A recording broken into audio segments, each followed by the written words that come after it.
Meus irmãos, a paz do Senhor Jesus. Glória a Deus. Agradeço a Deus por essa oportunidade. Sempre rogando as orações dos santos a meu favor, a favor da minha esposa, dos meus filhos e da igreja do Senhor. Que Deus fale aos vossos corações. Meus irmãos, quando buscamos a verdade, demonstramos a verdadeira expressão de nosso interesse por Deus.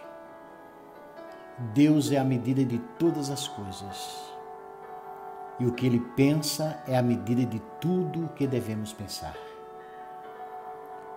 Quando alguém não se interessa pela verdade, essa pessoa não se interessa por Deus. Quando amamos a Deus de todo o coração, amamos a verdade na mesma proporção. Quando somos direcionados pela verdade do ministério, temos a nossa vida centralizada em Deus. Tudo que não é verdadeiro não procede de Deus. A falsidade, ou seja, o que é falso, é contrário a Deus. Ser indiferente com a verdade é a mesma coisa de ser indiferente com a mente de Deus. A pretensão é rebeldia contra a realidade, e quem faz a realidade é Deus. Nosso interesse pela verdade é apenas um eco de nosso interesse por Deus. Biblicamente, a urgência de sermos direcionados pela verdade é visto pelo menos de três maneiras. Primeiramente, Deus é verdade. Toda a Trindade é a verdade. O Pai é verdadeiro, o Filho é verdadeiro e o Espírito Santo é verdadeiro. Deus Pai é verdadeiro e nada pode anular a completa fidelidade e confiabilidade em todas as suas promessas e afirmações. Aos Romanos, capítulo 3, versículo 3 e 4, está escrito: e daí, se alguns não creram, a incredulidade deles virá desfazer a fidelidade de Deus? De maneira nenhuma. Seja Deus verdadeiro e mentiroso todo homem. Deus Filho, que a própria imagem do Pai, é verdadeiro. Jesus disse: eu sou o caminho e a verdade e a vida. Ninguém vem ao Pai senão por mim. João 14:6.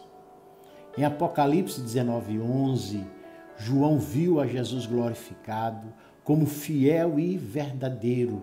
Aí está escrito: vi o céu aberto e eis um cavalo branco. O seu cavaleiro se chama Fiel e Verdadeiro e julga e peleja com justiça.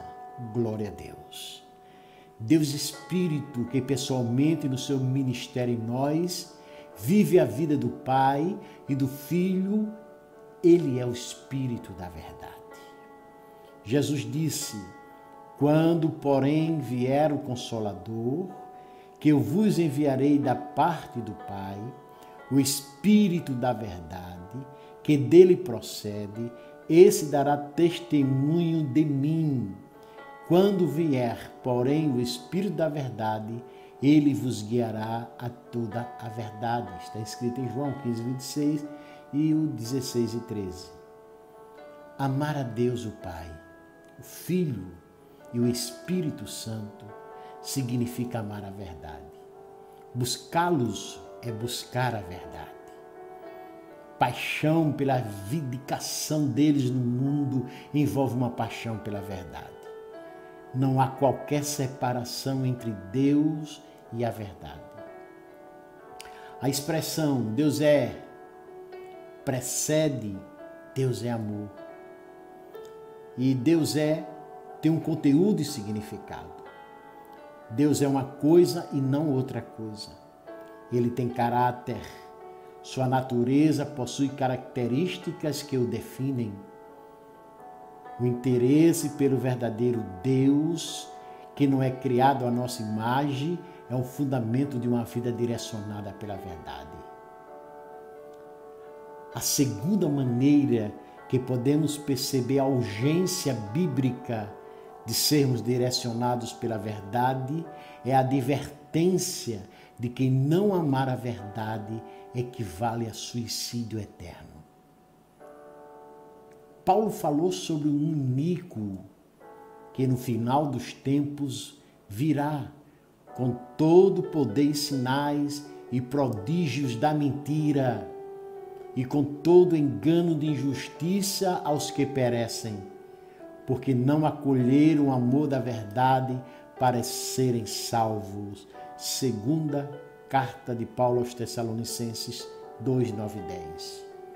Amar a verdade é uma questão de perecer ou ser salvo.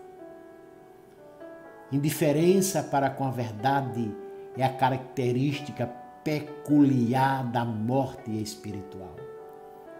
Paulo foi mais além, contrastando crer na verdade com ter prazer na impiedade. Em 2 Tessalonicenses 2:12, ele escreveu a fim de serem julgados todos quanto não deram crédito à verdade, antes, pelo contrário, deleitaram-se com a injustiça. Isto mostra que o crer na verdade envolve as afeições, visto que a sua alternativa é deleitar-se em outra coisa. Isso também mostra que a verdade é moral e não apenas cognitiva, pois a sua alternativa é a impiedade e não apenas a falsidade. O convincente impacto dessa passagem bíblica é que amar a verdade, crer na verdade com todo o coração, é uma questão de vida ou morte eterna.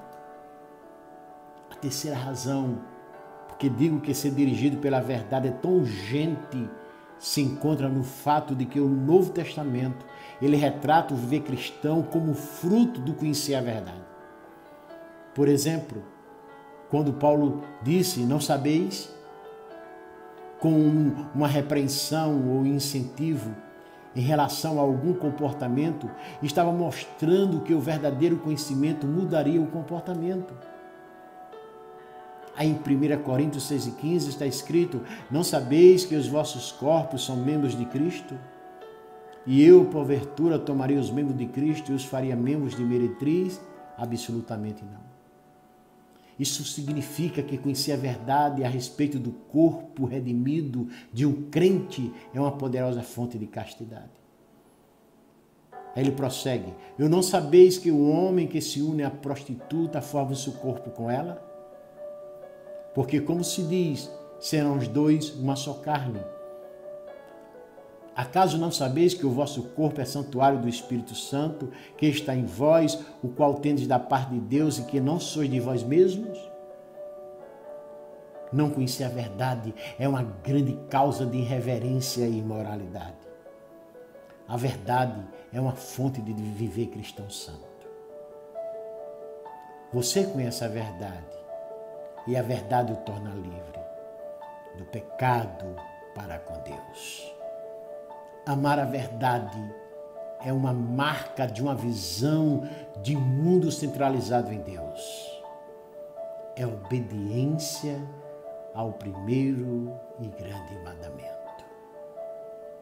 Que Deus em Cristo continue vos abençoando. Amém. Noites intermináveis eu só chorava. Da minha dor nada me consolava, mas eu sobrevivi como águia solitária e a sorte de novo sorriu pra